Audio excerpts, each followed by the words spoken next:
This is the first of several lectures that I'll be doing in conjunction with my colleague Alex Gomez. I hope you enjoy them. Welcome back. Let's discuss the Mexican-American conflict. Historians have long compared and contrasted what happens between the United States of America and Mexico in the early stages of the nation-building process. How does one country become a superpower and the other one still struggles with its democracy today? Let's recap the years before the Mexican-American War. In 1821, Mexico becomes independent after 300 years of colonial rule. But the Mexican Republic was facing economic hardship, political disarray, and social fragmentation. It did have some assets. For example, an enormous amount of land they had inherited from the colonial Spanish monarchy.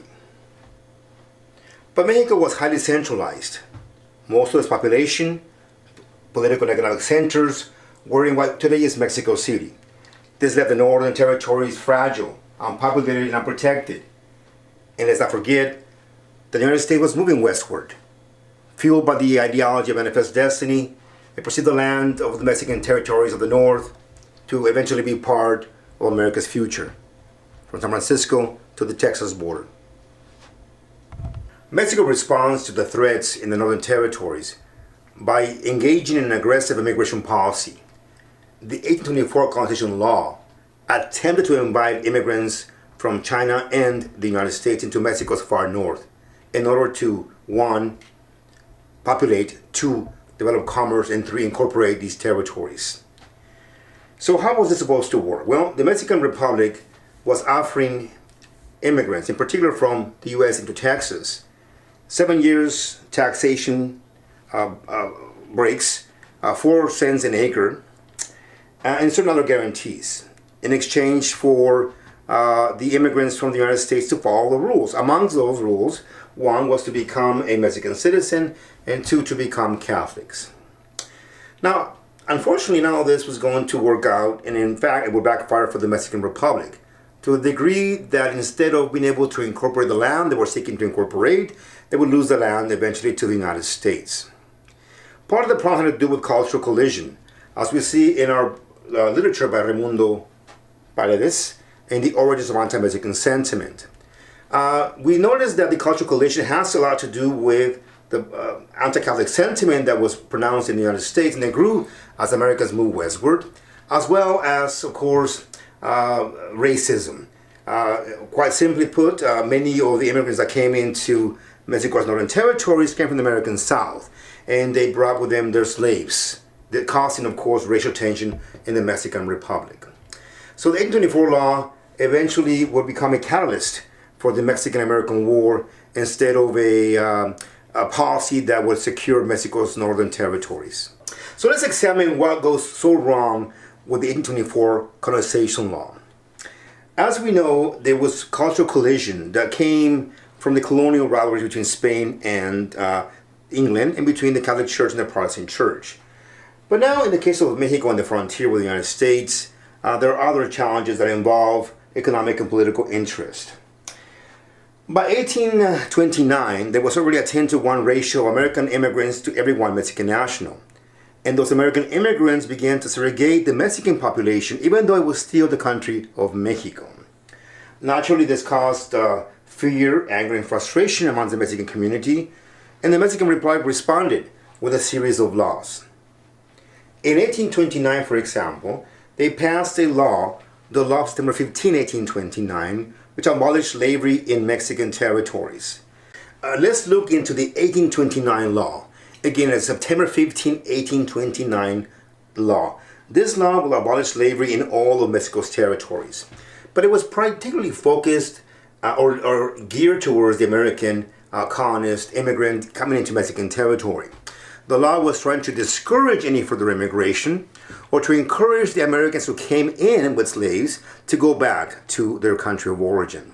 Now, of interest, if we look at the work of Richard Castillo, we find out that the American colonists in Mexico's territories, in Texas in particular, what they did is they freed their slaves, but then they signed them on to lifelong contracts. This was a way to circumvent the law, again, that abolished slavery in Mexico. Yeah, another law that is passed in 1830, a harsh law, was the law of April 6, 1830. Now, you might find this law very interesting because in this law, Mexico basically abolishes immigration from the United States. It makes it illegal for Americans to enter Mexican territory. I recall that there is a reading that states, no matter which hole they cover, they pour another. They pour across like a flood. And you would assume that it's an American newspaper talking about Mexican illegal immigration, but in fact, it was a newspaper back then, a Mexican newspaper, lamenting the illegal influx of Americans into Mexican territory with no respect for borders or anything like that. So these laws were all an attempt, again, to either curtail American immigration or to have Americans go back to their country after all the tension that was arising in Mexico's northern territories in Texas. The final blow to this cultural collision that would catapult us to war was the ascending to power of Antonio Lopez de Santana, also known as the Napoleon of the West by many scholars. Now, Santana came to power, and for the first of 3 times, in fact, and decides to try to centralize the government. This will anger and irritate many people in Mexico. There was rebellions in California, Oaxaca, parts of Central America that began to break away, in Nuevo Leon, and in particular, of course, in Texas, where people like Sam Houston and Stephen Austin used this centralism policy to discuss the avenues to break away from the Mexican Republic. And so now we're entering, of course, into the famous story of the Alamo. The Alamo was an abandoned mission that has become, in American culture, a really mythical event which took place there, giving rise to the folklore and heroes like David Crockett, for example, amongst others. But let's talk about what exactly occurred there. The Alamo, again, was an abandoned site that where the Americans had fortified themselves with some Tejano Mexicano support. The Mexican president arrived with his troops, and even though his own advisors told him not to attack the site, Santana decides to do so. And once the site is taken, he orders all women and children to be released, but the execution of all males, even those that had surrendered, because he perceived them, of course, as people who had committed treason against the Mexican Republic. Now, this is where the importance is, I think, on the Alamo, in that in the United States, it was in the newspapers, in the public stages and spaces, it was seen as an attack on the American frontier, an attack on Americans. And if we want to give, it became larger than life. It became memorialized in the saying, "Remember the Alamo," for example, right? Now, the Alamo campaign, the Alamo Battle, was not a major success for the Mexican military or a humongous loss for the American colonists in Texas. In fact, more of an impact, historically speaking, was the Battle of San Jacinto that took place weeks later. In that particular battle, the Mexican forces were caught by surprise by the colonists, and of all things, they captured the Mexican president, Antonio Lopez de Santana. And he, Santana, under capture now, was forced to sign the famous Treaty of Velasco. The Treaty of Velasco, which, at least in paper, recognized the independence of the new republic or the new nation of Texas. This Texas Republic will remain independent for some close to 10 years, between 1836 and 1845, when it was annexed by the United States, again, much to the controversy that it would create, triggering the Mexican-American War. The Treaty of Velasco will prove to create more problems than it solved. For one, the Mexican nation did not see it as valid. The Mexican Republic stated that the Congress of Mexico did not ever have any kind of jurisdiction over the treaty, and that the treaty had been signed under duress. While the United States goes on, of course, to accept it and exchange political attaches with the new young nation of Texas. This, again, will lead us closer to the events of war. So after the Treaty of Velasco, Texas ended up waiting for about 11 years. During the election of 1844, you have an expansionist new president by the name of James K. Polk, who already had eyes on Mexico way before. After the election, Paul ended up adding Texas as a state of the Union. And it really caused a lot of problems. Annexing Texas made the anti-slavery Northerners very upset because it opened up a new land to slavery. And also annexing Texas also made Mexicanos really, really angry because according to Mexico, Texas was still theirs.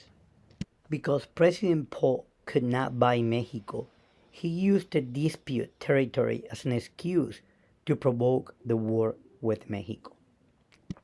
Mexican troops went into or passed Rio Grande into U.S. territory, according to James K. Paul, and that's when he took advantage of that and he declared war against Mexico.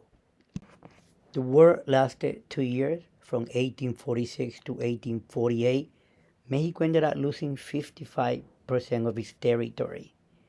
And then the war ended with the Treaty of Guadalupe Hidalgo that Professor Jacobo is going to explain in the next session.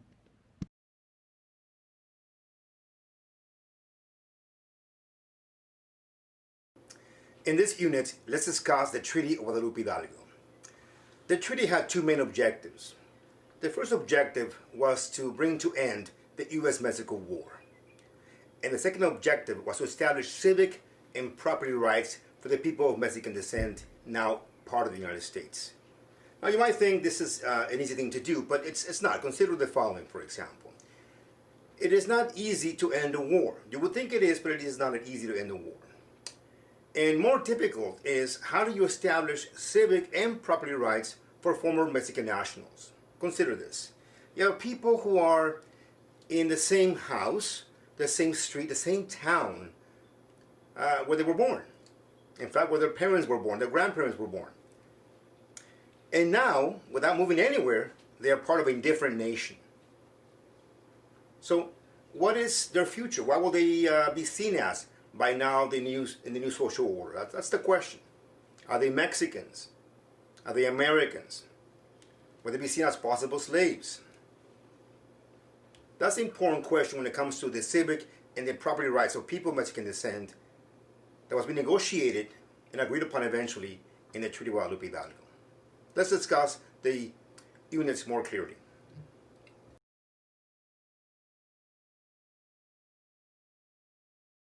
Let's look at the most important articles that pertain to the Mexican-American experience of the Treaty of Guadalupe Hidalgo. Articles 1, 5, 8, 9, and 10.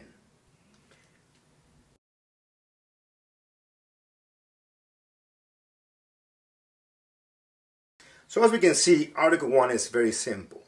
It's about establishing peace between the United States and Mexico. You might be surprised how many more times after this treaty was signed, both nations were at the brink of war.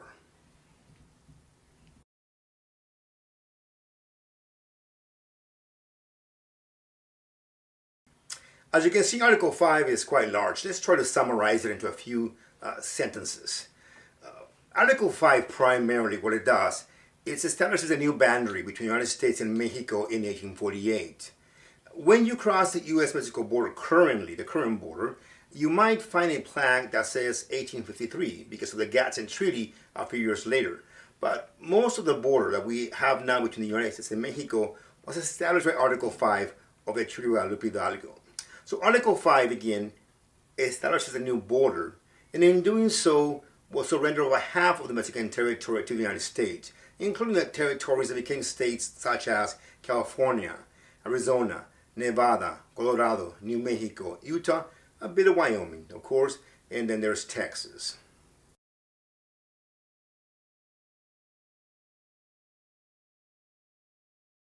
Most historians will conclude that the most important articles that protect the civic and property rights were Articles 8 and 9. Let's discuss Article 8 now. As you have seen, it has two main sections to it. The first section deals with property. What will happen to your property? The first thing you can do is stay where you now reside. Consider the fact that you have been in the same house your family has for generations. So the first thing you can do is stay where you currently reside. The second option is to leave the country, go back to maybe Mexico during the war or during the post-war period, but protecting your property ownership. This is called absentee land ownership, and it's very, very important. It allows you to go somewhere else and seek refuge while maintaining the ownership of your property in the United States. And the third option you have is to sell the land, sell your property, and remove yourself to Mexico. The second part of Article 8 is very, very important because it deals with civic rights. The question is this: what happens to the status, if you will, the civic status of the former Mexican nationals? These were people who were Mexicans in Mexican territory, and without moving anywhere else, are now in a different country, in the United States. So what is going to be their status? In Article 8, Section 2, we're looking at the promise of the American government that these folks have a choice. One, they can remain Mexican citizens, but be U.S. residents, kind of like green card holders in a sense, or they can become U.S. citizens. They have a choice. And they are given a year to make the decision. Otherwise, it was assumed that they wanted to become U.S. citizens. Now, Article 8 is very promising, but there will be, as you have read in these chapters in our literature, a lot of problems with this Article, Section 2. For example, most of the people who lived in the American territories of the Southwest before Mexico's Northwestern territories were Native Americans, who the Mexican government saw as citizens of the Mexican Republic, but the United States would not see them as possible U.S. citizens.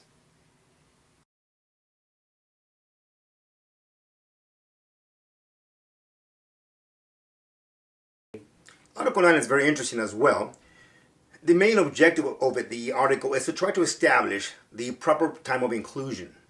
And we see that when we now have a bit more clearance when it says that it will be judged by Congress. So again, main idea is when will the choice given in Article 8 be executed. Article 9 says at the proper time to be judged by Congress. That in itself will lead to other problems, as we'll see as we go forward.